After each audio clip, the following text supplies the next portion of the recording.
ಯಸ್ತಸ ನಿರಾಸಿ ನಿರ್ಮಮೋ ಯಾತಿ ಪರಂ ಜಯತಿ ಸೋ ಅಚ್ಯುತಃ. ಮತ್ತು ಯಾತಕ್ಕೆ ಕರ್ಮಾಚರಣೆ ಸದಾಚಾರ ಹೇಳೋದಕ್ಕೆ ಕೊಟ್ಟಿದ್ದೀನಿ ನೀವೀಗ. ಆಚಾರ ಯಾತಕ್ಕೆ ಬೇಕು ಅಂತ ಪ್ರಶ್ನೆ ಬಂತು. ಅದಕ್ಕೆ ಉತ್ತರ ಅದು ಏನು ಉತ್ತರ? ಕರ್ಮಾಣಿ, ಕರ್ಮದಲ್ಲಿ ಏನು ಸೇರಿಕೊಂಡಿದೆ? ಆಚಾರ. ಜ್ಞಾನ ಅಂದರೆ ವಿಚಾರ, ಕರ್ಮ ಅಂದರೆ ಆಚಾರ. ಕರ್ಮಗಳನ್ನು ಮಾಡಿ ಅರ್ಪಣೆ ಮಾಡದೆ ಹೋದರೆ ಇವರು ಮೋಕ್ಷ ಕೊಡೋದಿಲ್ಲ. ಆದ್ದರಿಂದ ಕರ್ಮದ ಬಗ್ಗೆ ತಿಳ್ಕೊಳ್ಳೇಬೇಕು. ಗೊತ್ತಾಯ್ತಾ? ಕರ್ಮಾಚರಣೆ ಮಾಡದೆ ಹೋದರೆ ಮೋಕ್ಷ ಇಲ್ಲೇ ಇಲ್ಲ. ಬರೀ ಕರ್ಮಾಚರಣೆ ಮಾಡಿ ಮೋಕ್ಷಕ್ಕೆ ಹೋಗಲಿಕ್ಕೆ ಸಾಧ್ಯ ಇಲ್ಲ. ಯಾತಕ್ಕೆ ಅಂದರೆ ಕರ್ಮ ಹೇಳಿದ್ದನ್ನು ಮಾಡಿದರೆ ಕರ್ಮ.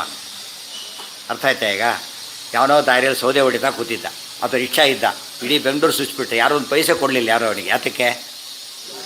ಯಾರು ಸುತ್ತು ಅಂತ ಹೇಳೇ ಇಲ್ಲ ಫಸ್ಟ್. ಆದ್ದರಿಂದ ಏನಾಯ್ತು ಅದಕ್ಕೆ? ಬರೀ ಆಯಾಸ, ಉಪಯೋಗ ಇಲ್ಲ. ಆಮೇಲೆ ಸುತ್ತ ಹೊತ್ತು ಒಬ್ಬನು ಹೇಳಿದ್ದ, ಇವನೇನು ಮಾಡಿದ? ಸುತ್ತಿಬಿಟ್ಟ, ರಿಪೋರ್ಟೇ ಕೊಡಲಿಲ್ಲ ಬಂದಿವನಿಗೆ. ಏನು ಮಾಡಿದ? ಅಲ್ಲಿಗೆ ಮನೆಗೆ ಹೋಗ್ಬಿಟ್ಟ, ಕೊಡಲಿಲ್ಲ. ಸೊ ಅರ್ಪಣೆ ಮಾಡಬೇಕು. ಯಾರು ಹೇಳಿದ ಒಂದು ಕೆಲಸನ ಆಮೇಲೆ ಏನು ಮಾಡಬೇಕು? ಅವನೇ ಫಲ ಕೇಳೋದು ರೈಟ್ ಬಂತು ಅವನಿಗೆ. ನೋಡಿ, ನೀವು ದೃಶ್ಯದಲ್ಲಿ ಹೇಳಿದ್ರಿ, ಅಲ್ಲಿ ಹೋಗಿ ಬಂದಿದ್ದೇನೆ, ಅವ್ರ ಮನೇಲಿ ಇದ್ದಿಲ್ಲ, ಎಲ್ತೋ ಬಿಡ್ತಾರೆ, ಅವ್ರು ಇದ್ದರೆ ದುಡ್ಡು ಹೋಗ್ತೀನಿ ಅಂತ ಹೇಳಿಲ್ಲ ಇವನೀಗ. ಅವ್ರಿದ್ದಾರೆ ನೋಡ್ಕೊಬ ಅಂತ ಕಳಿಸಿದ್ದ, ಹೋಗಿ ಬಂದ, ಇದ್ದಿಲ್ಲ ಅಂತ ಹೇಳಿದ. ಇದ್ದರೆ ಕೊಡ್ತಿದ್ದು ಹೇಳಿ, ಹೋಗಿ ಬರೋ ಅಷ್ಟೇ ಹೇಳಿದ್ರಿಂದ ದುಡ್ಡು ಕೊಡಬೇಕು ನೀವು. ನೀವ್ಯಾಕೆ ಕೊಡಬೇಕು? ಅವ್ರನ್ನ ಕೇಳೋದು, ಅವ್ರು ಹೇಳಿದ ಕೆಲಸ ಹೇಳಿದವರು ನೀವು ದುಡ್ಡು ಕೊಡಬೇಕು. ಅದು ವಿಷ್ಣು ಪ್ರೇರಣೆಯ. ಸಂಧ್ಯಾವಂದನೆ ಮಾಡಿದರೆ ದೇವರು ಯಾತಕ್ಕೆ ನಮಗೆ ದುಡ್ಡು ಕೊಡ್ತಾರೆ ಅಂದರೆ ಅವ್ರು ಹೇಳಿದ ಕೆಲಸ ಅದು. ಕ್ಲಬ್ಗೆ ಹೋದ್ರೆ ಯಾತಕ್ಕೆ ಕೊಡೋದಿಲ್ಲ ಅಂದರೆ ಹೋಗೋದು ಹೇಳಿಲ್ಲ ದೇವರು. ಹೋದಾದ್ರೆ ಏನಾಯ್ತು? ಈಗ ಇವ್ರ ಖರ್ಚು. ಆಫೀಸ್ ಕೆಲಸಕ್ಕೆ ಹೋದರೆ TIDA ಕೊಡ್ತಾರೆ, ತನ್ನ ಕೆಲಸಕ್ಕೆ ಹೋದರೆ ನೀನೇ ಕೊಡು ಅಂತ ಹೇಳ್ತಾರೆ. ಅಷ್ಟೇ ಹೊರತು ಅದು ಸಾಧ್ಯ ಇಲ್ಲ. ದೇರ್ಫೋರ್ ಅದಕ್ಕೆ ಯಸ್ಮಿನ್ ಸರ್ವಾಣಿ ಕರ್ಮಾಣಿ ಸನ್ಯಸ್ಯ. ಅವನು ಹೇಳಿದ ಕೆಲಸನೇ ಮಾಡಬೇಕು, ಅವನಿಗೆ ಒಪ್ಪಿಸ್ಬೇಕು. ಯಾವುದು ಒಪ್ಪಿಸ್ಬೇಕು? ಮಾಡಿದ ಎಲ್ಲ ಕರ್ಮ ಒಪ್ಪಿಸ್ಬೇಕು. ಕೆಲವು ಒಪ್ಪಿಸೋರು ಕೆಲವು ಬಿಡಾಗಿಲ್ಲ. ಅದು ನಮಗೆಲ್ಲ ಕಡೆ ಗೊತ್ತಾಗೋದಿಲ್ಲ. ಎಲ್ಲಿ ಗೊತ್ತಾಗುತ್ತೆ? ಈ ಬ್ಯಾಂಕ್ಗೆ ಹೋಗಿರ್ತಾನೆ, ಅವನು ಟೋಕನ್ ಇಸ್ಕೊಂಡು ಎಲ್ಲ ಮಾಡಿ ಬಂದಿರ್ತಾನೆ. ಅವ್ನು ದುಡ್ಡು ಕೊಡ್ತಾರೆ ಅಷ್ಟೇ, ಟೋಕನ್ಗೆ ಏನು ಕೊಡೋಕ್ಕೆ ಹೋಗೋದಿಲ್ಲ. ಯಾಕೆ? ಮೇನ್ ಕೊಟ್ಟರೆ ಸಾಕು. ಎಕ್ಸಾಮ್ ಅಲ್ಲೆಲ್ಲ ಹಾಗಲ್ಲ. ಏನು ಬರೆದಿರ್ತಾರೆ ಪೇಪರಲ್ಲಿ ಅದಿಷ್ಟು ಸಬ್ಮಿಟ್ ಮಾಡಬೇಕು. ಅಕಸ್ಮಾತ್ ಪೇಪರ್ ಉಳ್ಕೊಂಡ್ರೆ ಖಾಲಿ ಏನು ಮಾಡಬೇಕು? ಅದನ್ನು ಮನೆಗೆ ಬರುತ್ತೆ, ಹರ್ಕೊಂಡು ಹೋಗಬಾರ್ದು. ಲೆಕ್ಕ ಬರಲಿಕ್ಕೆ ಅದನ್ನು ಹಾಗೆ ಸಬ್ಮಿಟ್ ಮಾಡಬೇಕು. ಅನ್ಯೂಸ್ಡ್ ಪೇಪರ್ಸ್ ಕೂಡ ಸಬ್ಮಿಟ್ ಮಾಡಬೇಕು. ಸರ್ವಾಣಿ ಕರ್ಮಾಣಿ, ಇದು ಸ್ವಾರಸ್ಯ. ಆದ್ದರಿಂದ ಬರೀ ಕರ್ಮ ಸಮರ್ಪಣೆ ಅಂತ ಹೇಳಲಿಲ್ಲ. ಕರ್ಮ ದೇವರು ಅವರೇನು ಮಾಡ್ಕೊಂಡ್ಬಿಟ್ರು ಅದ್ವೈತಿಗಳೆಲ್ಲ?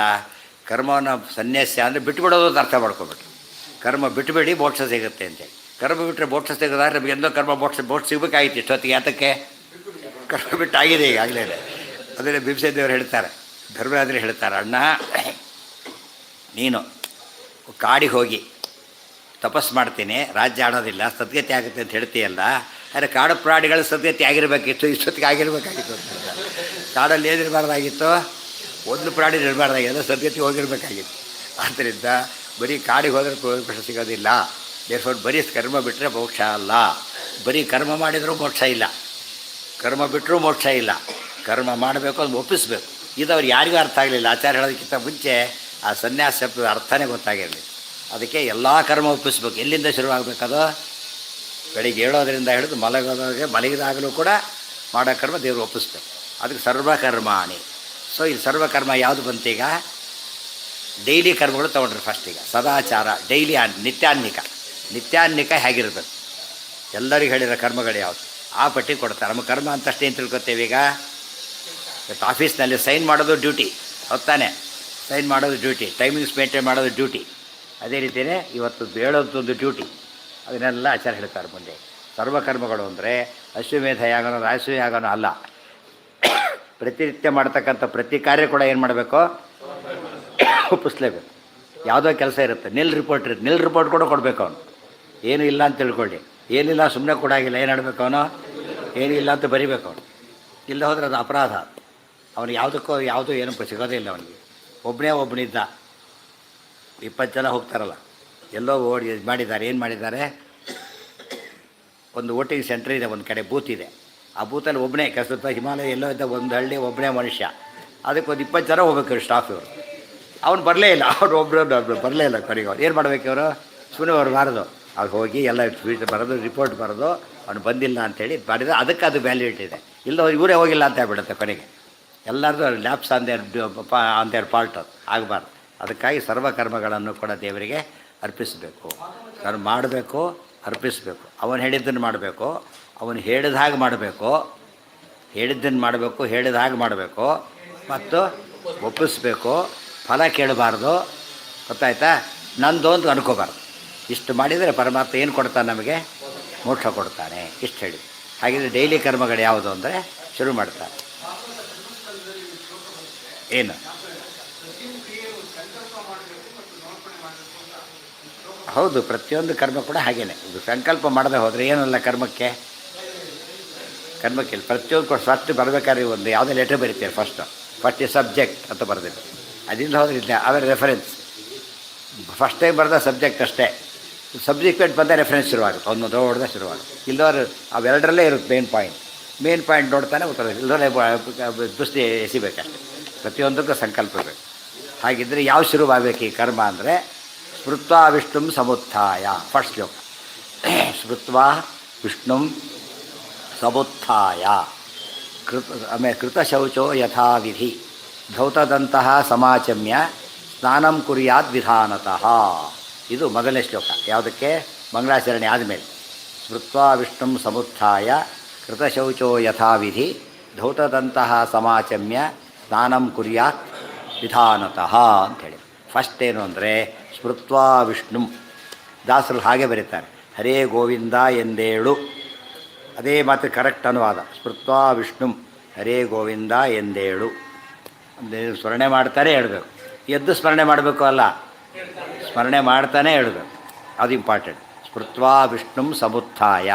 ಯಾರನ್ನ ಸ್ಮರಣೆ ಮಾಡಬೇಕು? ವಿಷ್ಣುವನ್ನು ಸ್ಮರಣೆ ಮಾಡಬೇಕು. ಯಾಕೆ? ಸರ್ವೋತ್ತಮನಾದ್ದರಿಂದ. ಬೆಳಗ್ಗೆ ಹೇಳ್ಬೇಕಾದ್ರೇ ಟಾಪ್ ಪ್ರಯಾರಿಟಿ ಯಾವುದು ಅತಿ ಮುಖ್ಯವಾದ ಕೆಲಸ ಅದು ಜ್ಞಾಪಿಸ್ಕೋಬೇಕು. ವಿಷ್ಣು ಸರ್ವೋತ್ತಮ ಅವನು ಜ್ಞಾಪಿಸ್ಕೊಂಡೇ ಮುಂದೆ ಕೆಲಸ ಮಾಡಬೇಕು. ಸೊ ಹೇಳ್ಬೇಕಾದ್ರೆ ಅದೇ ಸ್ಮರಣೆ ಮಾಡಬೇಕು. ಉತ್ತಿಷ್ಟ ಗೋವಿಂದ, ಉತ್ತಿಷ್ಟ ಗರುಡಧ್ವಜ, ಉತ್ತಿಷ್ಟ ಕಮಲಾಕಾಂತ, ತ್ರೈಲೋಕ್ಯಂ ಮಂಗಳಂ ಕುರು, ಹರೇ ರಾಮ ರಾಮ ರಾಮ ಹರೇ ಹರೇ. ಎಲ್ಲ ದೇವರ ಸ್ಮರಣೆಗಳು ವಿಷ್ಣು ಕೂಡ. ಆ ರೀತಿ ಮಾಡ್ತಾನೆ ಹೇಳಬೇಕೆ ಹೊರತು ಇದಕ್ಕೆ ನೀವು ಸ್ನಾನ ಆಗಿಲ್ಲ ಅಂತ ಬಿಡಬಾರ್ದು. ಇದು ಸ್ನಾನ ಆಗಿನೇ ಇಲ್ಲ, ಹಾಗೇ ಮಾಡಬೇಕು. ಗೊತ್ತಾಯ್ತಾ? ಅದು ಹೇಳ್ತಿರ್ಲಿಕ್ಕೇ ಹಾಸಿ ಮೇಲೆ ಕೂತ್ಕೊಂಡೇ ಹೇಳೋಕ್ಕೆ ಶುರು ಮಾಡಬೇಕು. ಹೇಳ್ತಿರ್ಲಿಕ್ಕೆ ಶ್ಲೋಕ ಶುರು ಮಾಡಿಬಿಡ್ಬೇಕು. ಹಾಗೇನೆ ಇದಕ್ಕೆ ಹೆಚ್ಚು ಮಡಿ ಯಾವುದೂ ನೆಸಿಟಿ ಇಲ್ಲ. ಅಂಥ ಸ್ತೋತ್ರಗಳು ಕೆಲವಿದೆ. ಈಗ ಅದ್ರ ಕೆಲವಕ್ಕೆ ಮಡಿಯಲ್ಲೇ ಹೇಳಬೇಕು, ಕೆಲವನ್ನು ತಕ್ಷಣವೇ ಹೇಳಬೇಕು. ಆ ಸತ್ಸಂಗದಲ್ಲಿ ಈ ಬ್ರೇಕ್ ಹಾಕೋದು, ಬಡಿ ತಾಳ ಮಾಡ್ಕೊಂಡು ಬ್ರೇಕ್ ಹಾಕ್ತೀರಿ ಅಂದರೆ ಗೋವಿಂದ ಅವನು ಏನು ಮಾಡಬೇಕು? ಅವನು ಹೇಗಿದ್ದಾರೆ ಹಾಗೆ ತಕ್ಷಣ ಹಾಕಿಬಿಡ್ಬೇಕು. ಅಷ್ಟೇ ಹೊರತು ಸ್ನಾನ ಆಗಿಲ್ಲ ಆಗಿನ ಕೆಲಸ ಕೆಲವೆಲ್ಲ ಇಲ್ಲ ಸಿಸ್ಟಮೇಟಿಕ್ ಅದೆಲ್ಲ ಇದು ಫಾರಮ್ಸ್ ಅಂತ ಇರುತ್ತೆ. ಅದು ಹಾಂ, ಅದೆಲ್ಲ ಸೇರ್ಕೊಂಡ್ಬಿಟ್ಟಿದೆ. ದೊಡ್ಡ ಇಷ್ಟೇ ಇದೆ. ಅದು ನಾಳೆ ವ್ಯಾಖ್ಯಾನ ಶುರು ಮಾಡಿದಾಗ ಅವಿಷ್ಟು ಕೂಡ ಓದಕ್ಕೆ ಬರುತ್ತೆ. ಆ ಶ್ಲೋಕ ಎಲ್ಲ ಹೇಳಬೇಕದು. ಅದು ತತ್ವಾಭಿಮಾನಿದ ನಮೋ ಸಾತ್ವಿಕಾ ದೇವಾಃ ವಿಷ್ಣು ಭಕ್ತಿ ಪರಾಯಣಾಃ ಧರ್ಮ ಮಾರ್ಗೇ ಪ್ರೇರಯಂತು ಭವಂತಃ ಸರ್ವ ಏವ ಹಿ ಪೃಥ್ವೀಮಂಡಲ ಮಧ್ಯಸ್ಥಾಃ ಪೂರ್ಣಬೋಧ ಮತಾನುಗಾಃ ವೈಷ್ಣವ ವಿಷ್ಣು ಹೃದಯಾಃ ತಾನ್ನಮಸ್ಸೆ ಗುರೂನ್ ಮಮ ಗಜೇಂದ್ರ ಮೋಕ್ಷ. ಅವೆಲ್ಲ ದೊಡ್ಡ ಲಿಸ್ಟ್ ಇದೆ. ಅವೆಲ್ಲ ಕೂಡ ಇದು ಮಾಡೋದಕ್ಕೆ ಎಲ್ಲ ಮುಗಿದು ಹೋಗ್ಬಿಟ್ಟಿರುತ್ತೆ.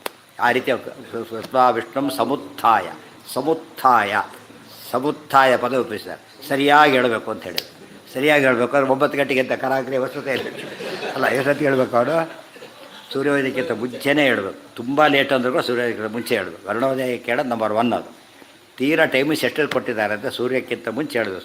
ಇವರು ಸೂರ್ಯ ನಮಸ್ಕಾರ ಅರ್ಘ್ಯ ಕೊಡಬೇಕು ಅಂದರೆ ಮುಂಚೆ ಇರಲೇಬೇಕಲ್ಲ. ಅದು ಮಿನಿಮಮ್ ಕಂಡೀಷನ್. ಅದು ಸಮುತ್ಥಾಯ ಸಕಾಲಕ್ಕೆ ಹೇಳಬೇಕು. ಲೇಟಾಗಿದ್ದರೆ ಅದಕ್ಕೆ 2 ಗಂಟೆ ಸೈನ್ ಮಾಡೋಕ್ಕೂ ಬಿಡೋದಿಲ್ಲ. ಫಸ್ಟು ಇನ್ ಟೈಮ್ ಅಂದರೆ ಮಾತ್ರ ಕೊಡ್ತಾರೆ, ಆಮೇಲೆ ಬುಕ್ಕಾಗಿ ಎತ್ತಿಟ್ಬಿಡ್ತಾರೆ, ಕೊಡೋದಿಲ್ಲ. ಆದ್ದರಿಂದ ಸಮುತ್ಥಾಯ ಸ್ತೋತ್ರ ಹೇಳಬೇಕು, ಸಮುತ್ಥಾಯ ಇದನ್ನು ಹೇಳಬೇಕು, ಸಮುತ್ಥಾಯ ತುಳಸಿ ದರ್ಶನ ಮಾಡಬೇಕು. ಅವೆಲ್ಲ ಅದಿಷ್ಟು ಪಾರ್ಟ್ ಸಂಬಂಧ ಪದಲಾಚಾರ್ಯ ಏನು ಮಾಡಿಬಿಟ್ಟಿದ್ದಾರೆ, ಅದಿಷ್ಟು ಕ್ಲಬ್ ಮಾಡಿ ಹೇಳ್ತಾರೆ. ಅವ್ರು ಭಾಷ್ಯಕಾರರಾದ್ದರಿಂದ ಏನು ಮಾಡ್ತಾರೆ, ಯಾಕೆ ಅಕಾರ್ಡಿಂಗ್ ಟು ರೂಲ್ಸ್ ಅಂದ್ಬಿಡ್ತಾರೆ ಅಷ್ಟೇ. ರೂಲ್ಸ್ ಎಲ್ಲ ಗೊತ್ತಿದ್ದರೆ ಅರ್ಥ ಆಗುತ್ತೆ, ಇಲ್ಲ ಅರ್ಥ ಆಗೋದಿಲ್ಲ.